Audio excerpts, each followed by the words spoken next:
வணக்கம். நாம் இப்போது சுடலை மாடசாமி பிறந்த கதை, வளர்ந்த கதை, வாழ்ந்த கதை, அவர் தெய்வமாக அமர்ந்த கதை அனைத்தையும் பார்ப்போமா? முதல்ல சுடலை மாடசாமி எப்படி பிறந்தார் அப்படிங்கிற கதை. கைலாயத்தில் சிவபெருமானும் பார்வதி தேவியும் இருக்கிறார்கள். அவர்களை சுற்றி சிவபெருமானுடைய அத்தனை பூத கடவுள்களும் இருக்கிறார்கள். அப்படி கைலாய மலையில் இருந்த சிவபெருமான் உடனடியாக நான் பூலோகத்துக்கு போகணும், இந்த பூலோகத்தில் வாழ்கின்ற அத்தனை உயிர்களுக்கும் நான் படியளக்க வேண்டிய நேரம் வந்துருச்சு அப்படின்னு கிளம்பி போகிறார். இது ஒரு நாள் மட்டும் போகவில்லை, அவர் தினமும் இப்படிதான் பூலோகத்தில் வாழ்கின்ற உயிர்களுக்கு படியளப்பதற்காக அவர் செல்வார். அப்படி படியளப்பதற்காக செல்லும்போது இந்த உலகத்திலே ஒரு உயிரினம் கூட விட்டு போகாமல் அந்த உயிர்களுடைய முன் ஜென்ம பாவ புண்ணியங்களை கணக்கிட்டு அதற்கு ஏற்றது போல் சிவபெருமான் அந்த உயிர்களுக்கெல்லாம் உணவளித்து திரும்புவார்.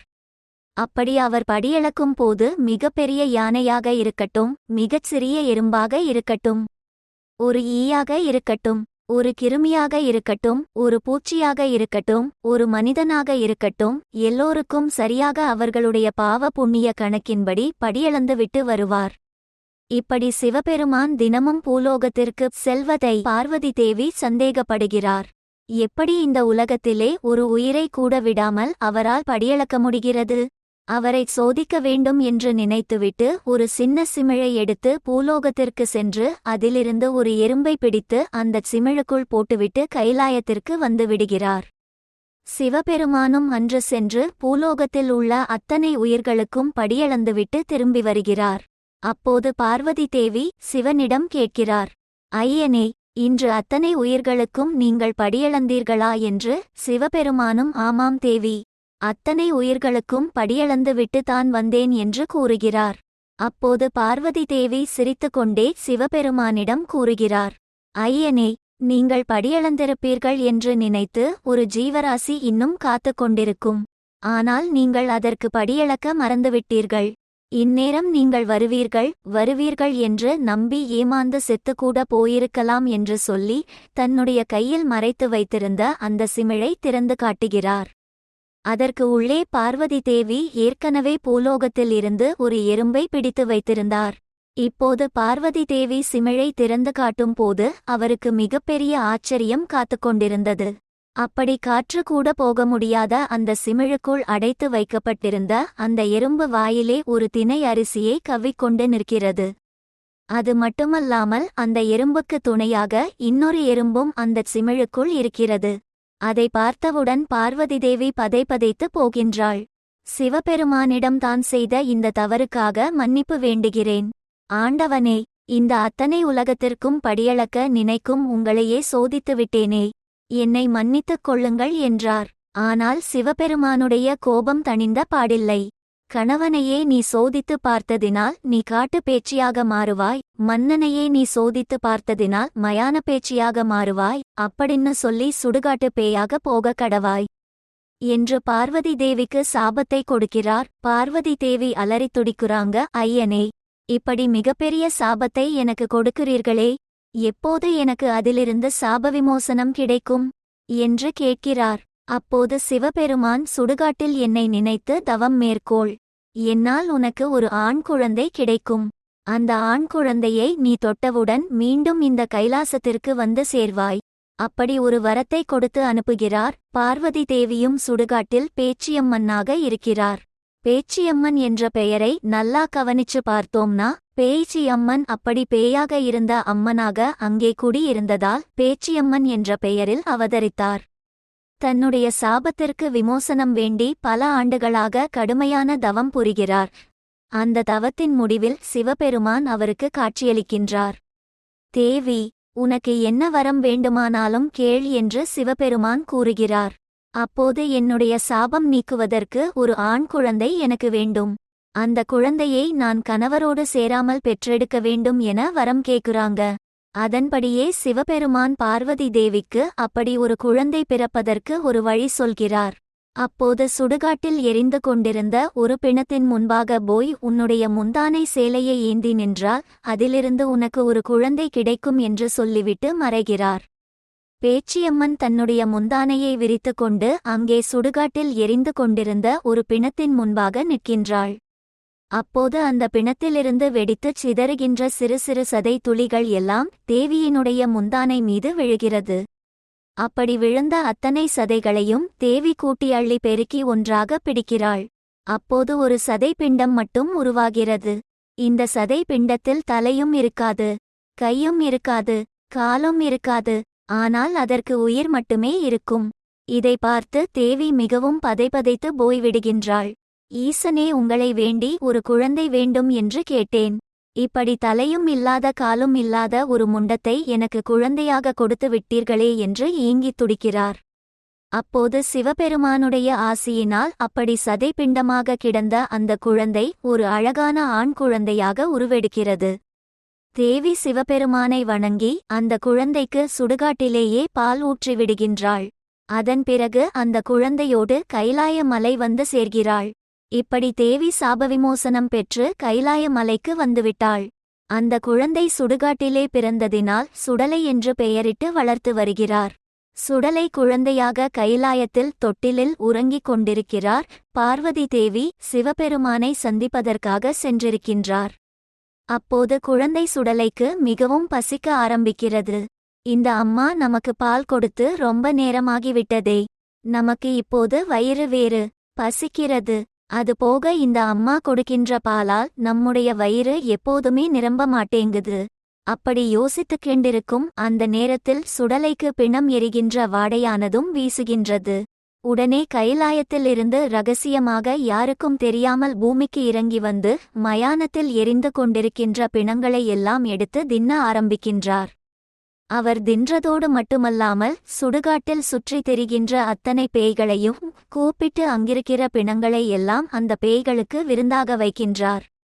அத்தனையும் முடித்துவிட்டு ஒன்றுமே தெரியாதது போல் மீண்டும் சிறு குழந்தையாக மாறி கைலாயத்தில் தொட்டிலில் படுத்துக் கொள்கிறார். பார்வதி தேவி குழந்தையை நெருங்கி வரும்போது பசி எடுப்பது போல் பாசாங்கு செய்து அழ ஆரம்பிக்கிறார். உடனே பார்வதி தேவி குழந்தையை அள்ளி எடுத்து அதற்கு பாலூட்டும் போது பார்க்கிறார். குழந்தை தன்னுடைய வாய் முழுவதும் இரத்தமாக இருக்கிறது. குழந்தையின் மீது பிணவாடை வீசுகிறது.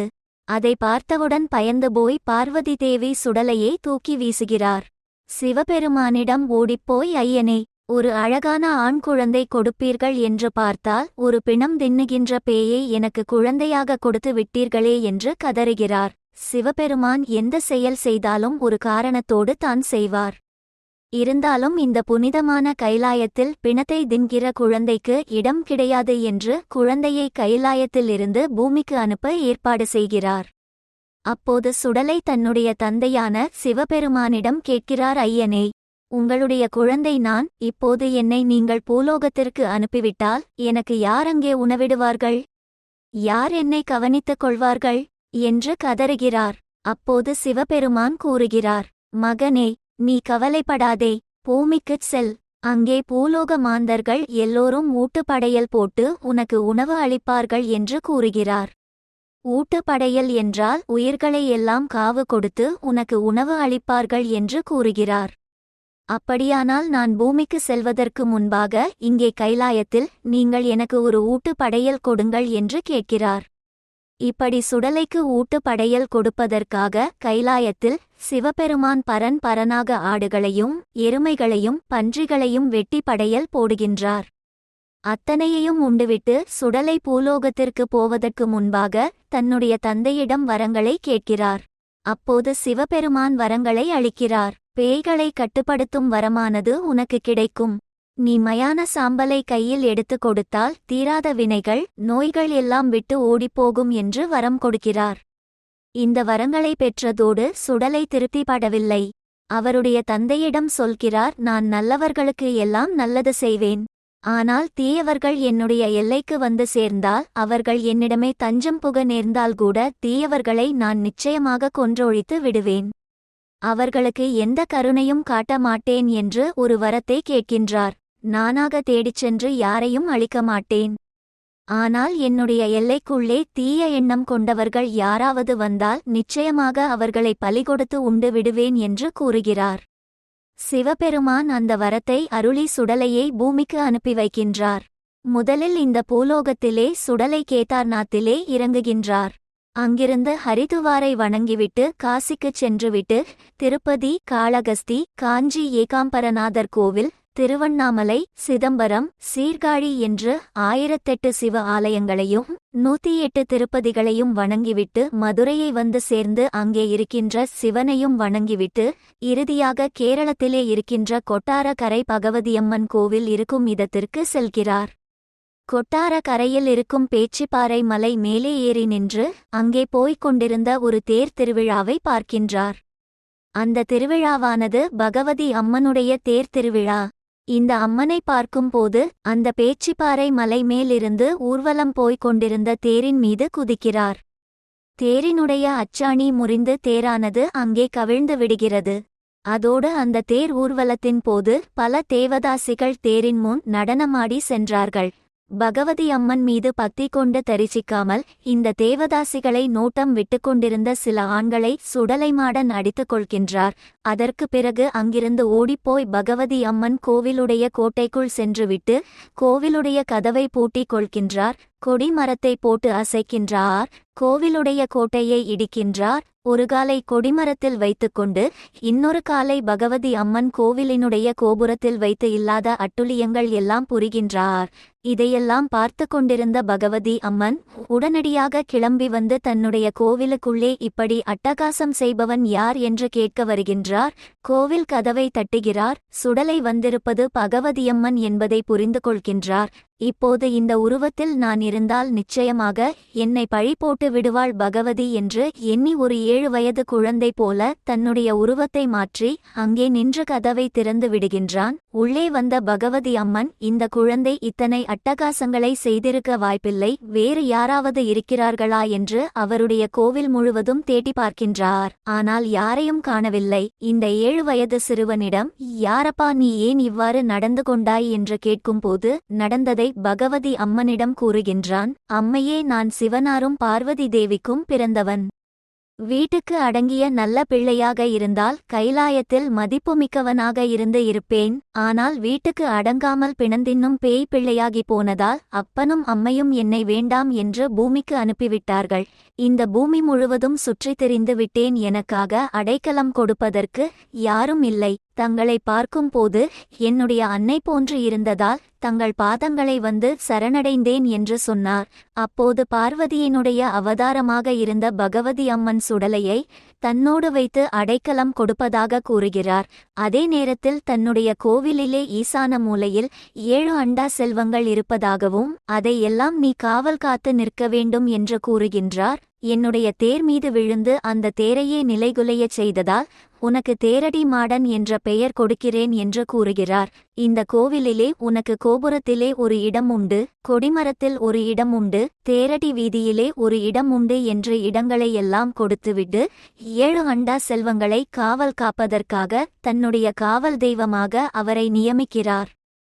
உனக்கு உணவாக எனக்கு என்ன படைக்கப்படுகிறதோ அதுவே உனக்கும் படைக்கப்படும் என்று பகவதி அம்மன் சொல்றாங்க.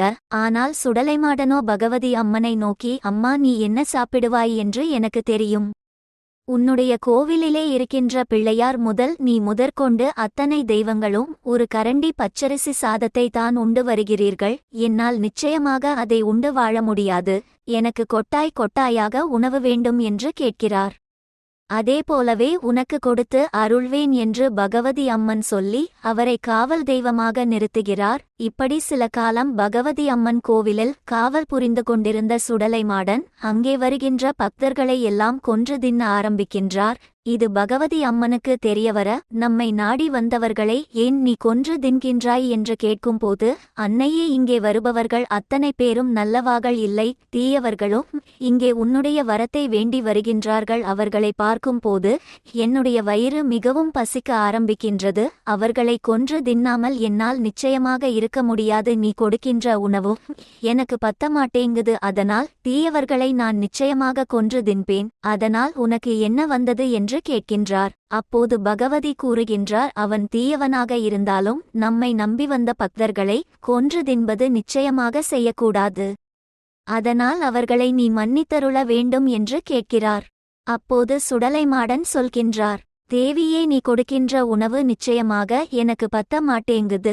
அதனால் தினமும் உன்னுடைய உச்சிகால பூஜையில் எனக்கு ஒரு சேவலை பலி கொடுக்க சொல். அதுபோக வருடத்திற்கு ஒரு முறை பல உயிர்களை பலி கொடுத்து எனக்கு ஊட்டு பிரசாதம் படைக்க சொல் அப்படின்னு சொல்றாரு. இது ஒரு சைவ திருக்கோவில். இங்கே உனக்கு உயிர்பலி எல்லாம் கொடுக்க என்னால் உத்தரவிட முடியாது. நீ இங்க இருக்க சரிப்பட்டு வரமாட்டாய். நீ உடனடியாக இங்கிருந்து கிளம்பு அப்படின்னு பகவதி அம்மன் சொல்கிறார். உடனே இங்கே கிடைத்திருந்த ஒரு இடமும் இல்லாமல் போய்விடுமோ என்று எண்ணி சுடலைமாடன் பகவதி தேவியிடம், தேவி, எனக்கு நீ எந்த உயிர் பலியும் கொடுக்க வேண்டாம். ஆனால் எனக்கு செவ்வாய்க்கிழமையும் வெள்ளிக்கிழமையும் விடுமுறை கொடுத்து விடு. நானே மயானத்திற்கு சென்று தனக்கு வேண்டிய பிணங்களை எல்லாம் தின்றுவிட்டு இங்கே வந்து காவல் புரிகின்றேன் அப்படின்னு கேட்கிறார். பகவதி அம்மனும் அதை ஏற்றுக்கொண்டு சுடலை மாடனுக்கு செவ்வாய் வெள்ளி 2 நாட்களும் விடுமுறை கொடுத்து விடுகின்றார். அது முதற்கொண்டு சுடலைமாடன் செவ்வாய் வெள்ளிகளில் மயானத்துக்குச் சென்று பிணங்களை எல்லாம் தின்று வந்து கொண்டிருக்கிறார். இப்படி கதை ஒரு பக்கம் போய்கொண்டிருக்கும் போது அதே மலையாள தேசத்திலே நந்தன் புனலூர் சலியாகரை என்கின்ற இடத்திலே 1008 புலையர்கள் மிகப்பெரிய மாந்திரீக வாதிகளாக இருந்திருக்கின்றார்கள். அவர்களுடைய மாந்திரீகம் எந்த அளவிற்கு வலிமையானது என்று பார்த்தால், ஒரு மிகப்பெரிய ஆட்டு உரலை, அம்மியை கூட அவர்கள் வைத்திருக்கின்ற மையை வைத்து அதில் தடவி அவர்களுடைய மந்திரத்தை போட்டால் அந்த உரல் ஆகட்டும், அம்மி ஆகட்டும், உலக்கை ஆகட்டும், வேறு எந்த பொருளாக வேண்டுமானாலும் இருக்கட்டும், அது இந்த உலகத்தையே சுற்றி வந்து மீண்டும் அவாகளுடைய கைக்கே வந்துவிடுமாம். அந்த அளவிற்கு வலிமை வாய்ந்தவர்களாக இருக்கிறார்கள். அந்த அத்தனை மாந்திரீகர்களுக்கும் தலைவனாக ஒரு காளிப்புலையன் என்கின்ற மாந்திரிகன் இருந்திருக்கின்றான். இவனுடைய மனைவி பெயர் காளிபுளச்சி. இவர்கள் இருவருக்கும் பல காலமாக குழந்தையே இல்லை. அதனால் காளிபுளச்சி பாதாள கரண்டி ஈஸ்வரி அம்மன் கோவிலில் 48 நாட்கள், அதாவது ஒரு மண்டலம் விரதம் இருந்து ஒரு குழந்தையை வேண்டுகின்றார். அப்போது அருகில் இருந்த அக்ரஹாரத்தில் ஔவையார் விரதம் செய்திருந்தார்கள். அங்கிருந்து ஒரு கொழுக்கட்டையை ஒரு காக்கா கவ்வி கொண்டு வந்து காளிபுளச்சினுடைய கையிலே போட்டு விடுகின்றது. இது தெய்வத்தினுடைய பிரசாதம் என்று எண்ணி அவளும் தின்று விடுகின்றாள். அப்படி அந்த கொழுக்கட்டையை தின்றதால் அவளுடைய வயிற்றில் ஒரு குழந்தை உருவாகிறது. அந்த குழந்தை பிறந்தவுடன் இந்த மகா மாந்திரீகனான காளிப்புலையன் அந்த குழந்தைக்கு இசக்கி என்று பெயரிட்டு வளர்த்து வருகின்றான். இவர்தான் இசக்கியம்மாள் மாவில் இருந்து பிறந்ததால் மாவிசக்கி என்று பெயரிட்டு வளர்த்து வருகின்றான். இப்படி நாளொரு மேனியும் பொழுதொரு வண்ணமுமாக மாவிசக்கி குழந்தை பருவத்திலிருந்து வளர்ந்து வளர்ந்து பருவமடைந்த குமரியாகி விடுகின்றாள். அப்போது தன்னுடைய மகளுடைய அழகுக்கு ஏற்றவாறு அதிக அளவில் நகைகள் பூட்டி அவளை அலங்காரம் செய்ய வேண்டும் என்று காளிப்புலையன் எண்ணுகின்றான். ஆனால் அதே நேரத்தில் அவனுடைய குறுக்கு மாந்திரீக புத்தி அவனை உழைத்து அந்த நகைகள் செல்வத்தை ஈட்ட வைக்காமல் எங்காவது திருடி வந்து விட வேண்டும் என்று நினைக்கின்றான். அவனுடைய கையிலே ஒரு மிகப்பெரிய மை இருந்திருக்கின்றது. அந்த மை பெயர் அஞ்சனமை. இந்த அஞ்சனமை போட்டு பார்த்தால் இந்த உலகத்தில் மிகப்பெரிய புதையல் எங்கே இருக்கிறது என்பதை காட்டிக் கொடுத்துவிடும் என்று சொல்கிறார்கள். அப்படி அந்த மாந்திரிகன் காளிப்புலையன் மை போட்டு பார்க்கும் போது பகவதி அம்மன் கோவிலில் 7 அண்டாக்களில் நகைகளும் செல்வங்களும் இருப்பது அவனுக்கு தெரிந்து போய்விடுகின்றது. எப்போது அங்கே காவல் காக்கின்ற சுடலை மாடன் பிணம் தின்ன போகின்றானோ அப்போது சென்று அவைகளை களவாட வேண்டும் என்று திட்டம் வகுத்து கொண்டு அங்கே சென்று 7 அண்டாக்களில் ஒரு அண்டாவை களவாண்டு கொண்டு வந்து தன்னுடைய மகனுக்கு அத்தனை நகைகளையும் கொடுத்து விடுகின்றான். மகளும் தந்தை இதை திருடிக் கொண்டு தானே வந்திருக்கின்றார் என்று நினைக்காமல் அத்தனை நகைகளையும் போட்டு அழகு பார்த்து கொண்டிருக்கின்றாள். இப்படி சுடலைமாடன் தன்னுடைய பாதுகாப்பில் இருந்த இந்த ஒரு அண்டா புதையல் காணாமல் போனதால் பகவதி அம்மனிடம் சென்று, தாயே, நான் இல்லாத நேரத்தில் யாரோ இங்கே களவாடிச் சென்று இருக்கின்றான். அவன் யார் என்று கூறு. அவனிடமிருந்து அந்த புதையலை நான் மீட்டு எடுத்து வந்து இங்கே சோப்பேன் என்று சொல்றாரு. அப்போது பகவதி அம்மன் சுடலை மாடனை தன்னுடைய குழந்தையாக பார்ப்பதால் அதை திருடி கொண்டு போனவன் மிகப்பெரிய மாந்திரீகன் அவனைச் சென்று, அங்கிருந்து நீ புதையலை திருப்பிக் கொண்டு வராவிட்டாலும் பரவாயில்லை, உன்னுடைய பாதுகாப்பு தான் எனக்கு முக்கியம் என்று அவரை கட்டுப்படுத்த நினைக்கின்றார். ஆனால் சுடலைமாடன் நிச்சயமாக நான் அவனை விட்டு வைக்கப் போவதில்லை, அவனுடைய குடும்பத்தையே கருவறுக்காமல் விடமாட்டேன், அவன் எந்த திசையில் இருக்கின்றான் என்று எனக்கு காட்டு என்று கூறுகிறார்.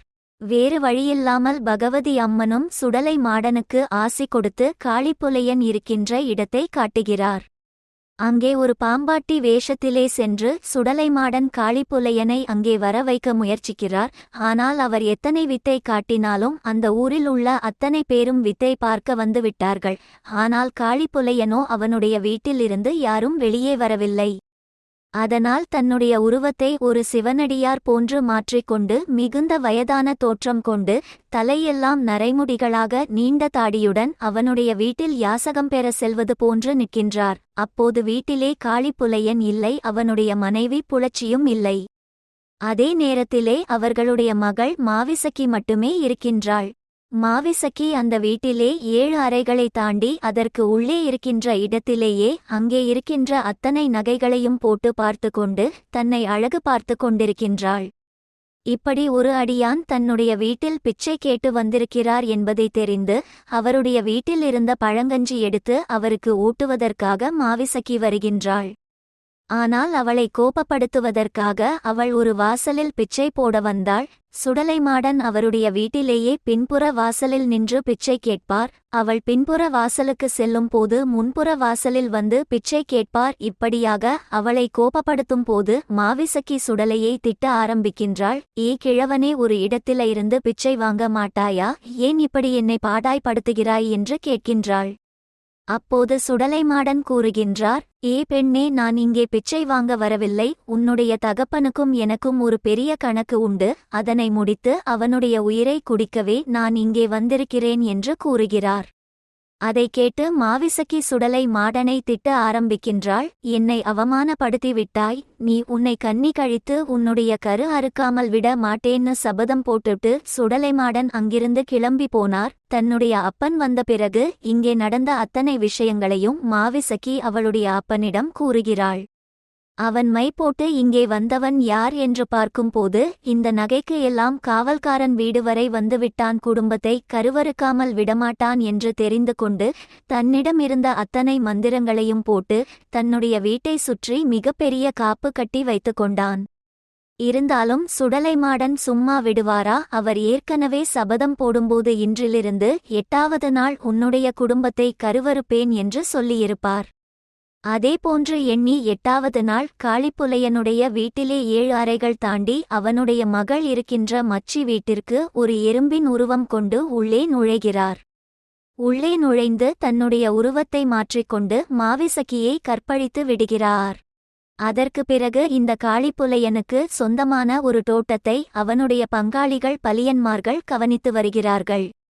இந்த காளிப்புலையன் உடைய தோற்றமானது காக்காட்சி மலை தாண்டி கண்ணாடி சோலைக்குள்ளே இருக்கின்றது. அறுவடைக்கு தயாராக இருந்த அத்தனை பயிர்களையும் அழித்து ஒழித்து ஒரு மத யானை போன்று வேட்டையாடுகின்றார் சுடலைமாடன். அத்தனையையும் முடித்துவிட்டு பகவதி அம்மன் கோவிலுக்கு போய் சாந்த உருவமாக காட்சியளிக்கின்றார்.